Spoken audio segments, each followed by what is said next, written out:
die laden Detailinformationen ihrer Stadt, what do I start to say? Upload. Hoch. Die laden diese Informationen hoch und das ist ein Beitrag zum Wachsen dieses Softwareprojekts, der Reeve-Software. Aber das halte ich für falsch. Und dann werden Menschen mit Hilfe des Mobilphones, des Smartphones ein Deriv durch die Stadt machen. Das halte ich für die falsche Richtung, weil für mich es geht eher um, was ich nenne, Nichtwissen und Nichtinformation. Ich finde insgesamt die neuen Medien und neue Technologien ruinieren die Qualität unseres Lebens, auch weil es ist eine Manie, die Informationsgesellschaft, in der wir leben, das ist eine Manie, totale Informationen über alles zu haben. Und für mich, was ist sehr wichtig im Leben und in Lebensqualität, sind Geheimnisse, also Überraschungen, Mysteries, Secrets, alles, was man nicht wissen kann und nicht wissen soll. Das findet man oft in der Literatur. Zum Beispiel, ich beziehe mich oft auf Flaubert. Er wollte einen Roman über nichts schreiben. Und ich denke, dass nichts ist wichtig, nothingness. Und wir müssen sehr aufpassen, also bei den Situationisten, Le Dérive, das war das Gegenteil von Informationen. Ja, was man in dem spontanen Spaziergang im Derive erleben sollte, war viel mehr eine Überraschung als die Beherrschung der Stadt über eine Informationsmanie. Ich bin auch selber auf der Suche von Projekten, zeitgenössische Projekte, die ich halte für legitime Fortsetzungen des Projektes der Situationisten. Und eins davon ist ein neues akademisches Umfeld namens soziale Choreografie. Und ich sehe, dass mein Freund Steve Falk hier anwesend ist. Und so es gab 5 oder 6 Jahre lang in Limerick, Irland, eine Tanzkompanie namens Daghdha Dance Company. Und diese soziale Choreografie halte ich für eine legitime Weiterfortsetzung des Situationisten. Soziale Choreografie hat viele Aspekte. Für mich geht es hauptsächlich darum,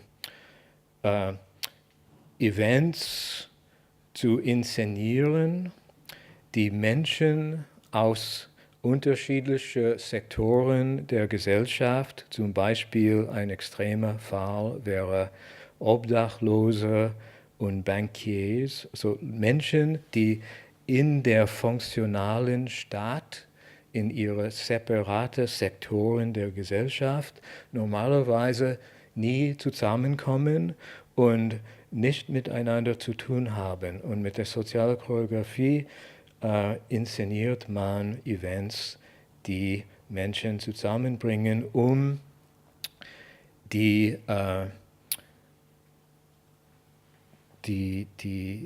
kreative Aspekte und Dimensionen der Stadt direkt, unmittelbar zu erleben. Michael Clean war der Direktor von dieser Daghdha Dance Company und Steve Falk war der Dramaturg.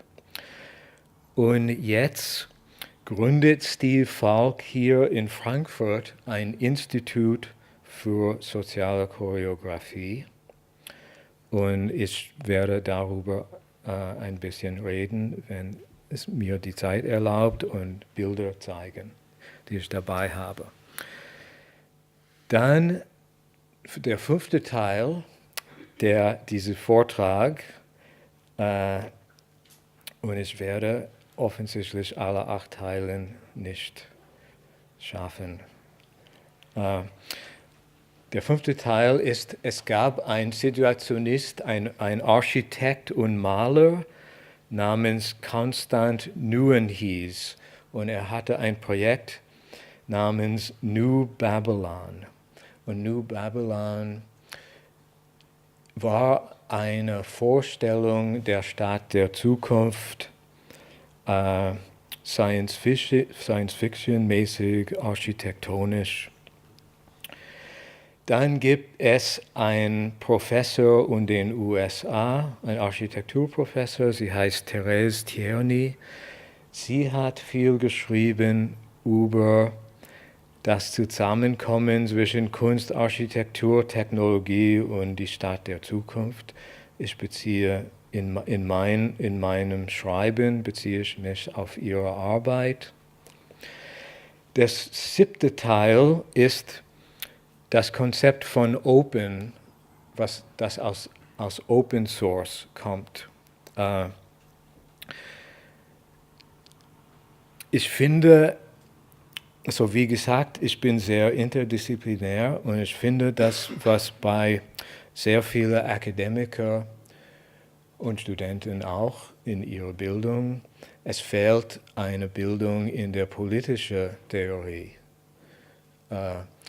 Und viele Akademiker schreiben über neue Medien und neue Technologien, und die benutzen weiter die Begriffe Public and Private, so öffentlich und privat, was aus der klassischen liberalen politischen Philosophie kommt. Und für mich ist es offensichtlich, und die reden immer noch von Public Space oder Private. Es gibt viele Bücher über Privatheit und wie die neuen Technologien unsere Privacy bedrohen und die Überwachungsgesellschaft unsere Privacy bedrohen.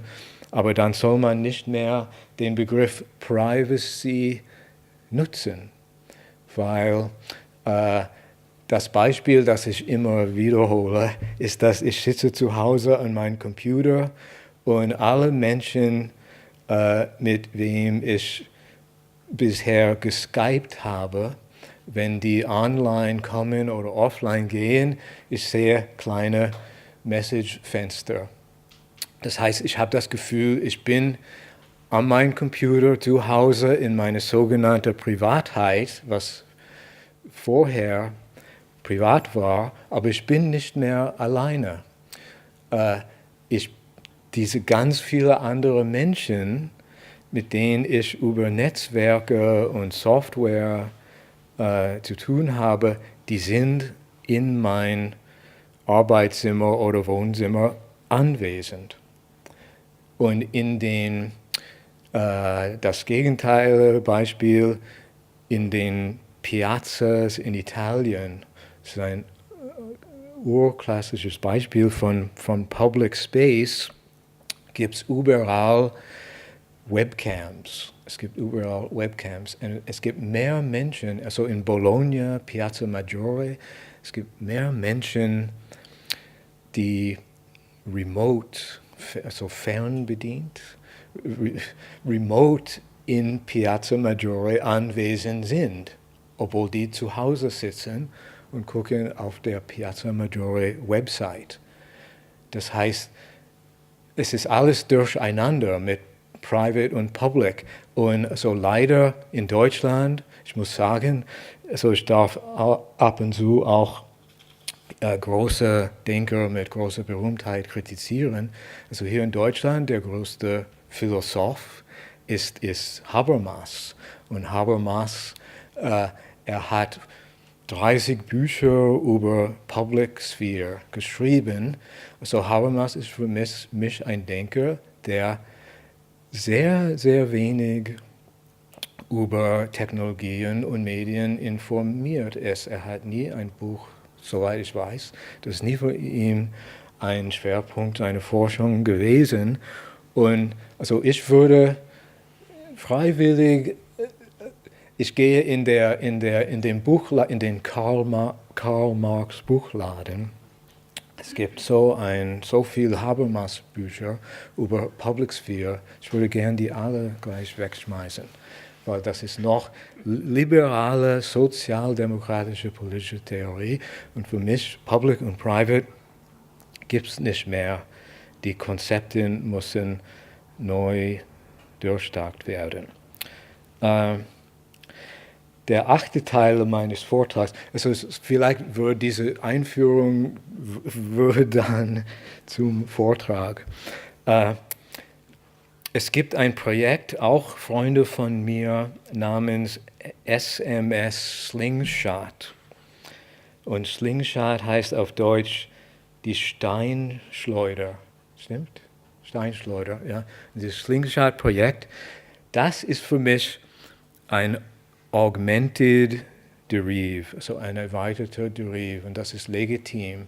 So, die haben ein Gerät in der Form eines Slingshots, und ich habe auch Bilder von diesem Projekt, und man kann, das ist virtuelle Graffiti. So, man tippt sein Message ein, sein Graffiti, und dann macht man so, und dann erscheint auf eine Wand und auch mit Farbe. Man kann die Farbe wählen. So erscheint auf eine Wand Graffiti. Das ist Graffiti gemacht mit neuen Medien.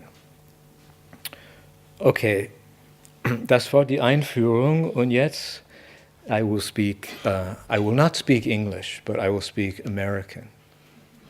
Because I don't understand English. People ask me, do you understand English? I say, no, I understand American. So, how much time do we have left now? Maybe 10, 20 minutes. Okay, 20 minutes. So I think I will ignore my text, and I will go through the pictures and say something about some of the pictures. First, I will drink some water.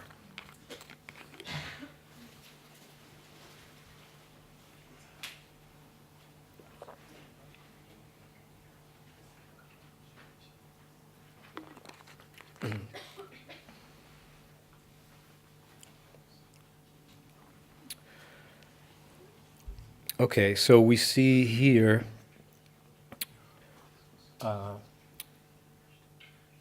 this is from Nick Pugh and his visualization of the car of the future. And you see the child experiencing driving, the experience of driving, which I think driving is to me an important cultural experience. And it annoys me that thinkers who are leftists and radicals and who are involved with green movement, ecology movement, they just want to create these little cars because they're so obsessed with this question of the fuel of the car, and that oil or petroleum is running out, and they think that big cars are bad. But I think big cars are part of our cultural heritage. So this is cars with screens and children watching on screens. And I guess the outside, what you see through these windows, is a virtual projection. So that could be a desert, or maybe that's Mars. It's Mars. You're driving on Mars.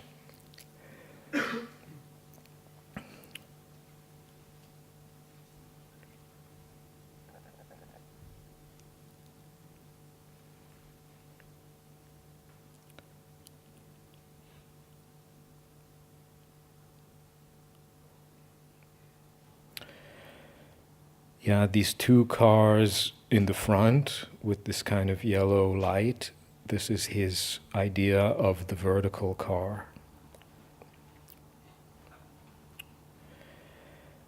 And in these concepts, Nick Pugh, he presents different ideas of how you could design this vertical car that would be a transformer. And he has this carton car, the muscle car, the origami car based on Japanese origami, the tip-up car,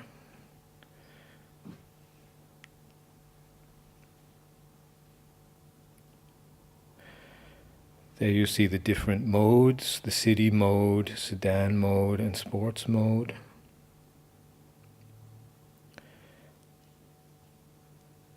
The roll-up car that compresses, the taco car, tectonic plates,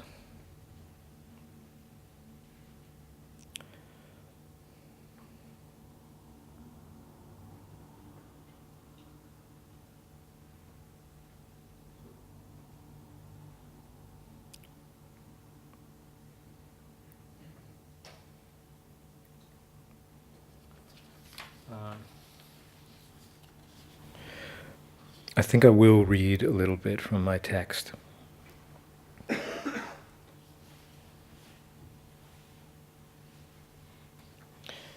Planes, trains, and automobiles should be thoroughly redesigned for the experience of the riders rather than as mere vehicles for getting from point A to point B. My conception of the car of the future is primarily inspired by the theories of technology of Marshall McLuhan, Donna Haraway, Gregory Bateson, and Paul Virilio. Donna Haraway is the founder of cyborg theory, which he initiated with the 1975 essay, A Manifesto for Cyborgs. The application of cyborg theory to the car can be viewed as being an extensive deepening of the idea of the hybrid vehicle. Current ideas about hybrid vehicles are restricted to the single area of the car's power or fuel source, being a hybrid between petroleum and electrical energy, compressed air, the sun, or other power source. By intensifying the question of hybrid to the question of the cyborg, as well as generalizing the question of hybridity to every aspect and dimension of the vehicle without exception, a car company could separate itself from all other car companies in the world, conventional or alternative. The car of the future is a transformer that changes its shape. This could be done with mechanical, electronic, and electromechanical technologies. The car of the future will flexibly alter its basic planar orientation between horizontal and vertical. It will transform its shape as it exits the highway and enters the city. When in the city, it will only be 55% as wide as today's cars. It transforms into a double-decker with 4 passenger compartments, lower front, lower rear, upper front, and upper rear. Thanks to its decreased overall width when in the city, the car of the future will provide the prerequisite for the humanly beneficial redesign of urban streets. They will be only half as wide as they are now. Cars can go in single file in this much narrower street. This will make for a much wider sidewalk and give back much physical space to the urban environment to rebuild the social sphere and the community. Street life will make a comeback. Parking problems will be greatly alleviated. In my concept of the car of the future, people will use their cars a good deal of the time for activities that take place in a virtual reality environment, similar to the holodeck on Star Trek: The Next Generation, and less for the physical activity of getting from point A to point B. This will have the direct outcome that less petroleum will be used and less pollution will be given off. A technology of a very special kind of glass will be developed for the car's front and rear windshields and front and back side windows left and right. The technology will be dual purpose. The glass will be transparent, allowing the driver and passengers to see the real physical world, real landscapes and real highways as in the car of the past and present. But in addition, the glasses will be video screens surrounding the driver and passengers on all sides with video images.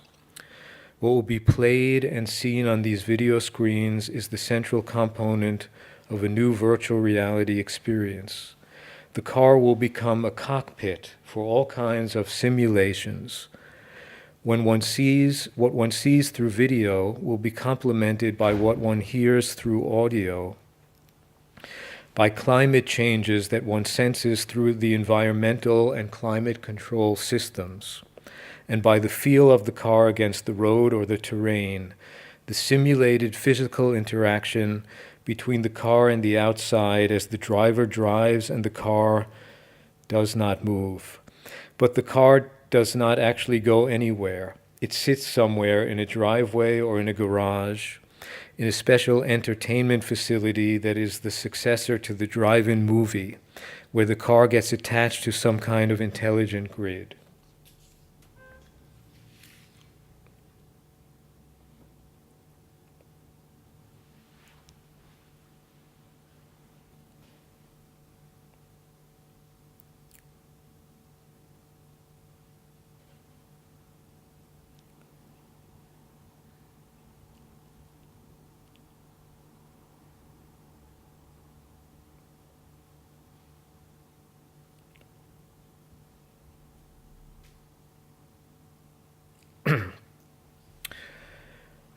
This is an image from the Daghdha Dance Company in Limerick, Ireland.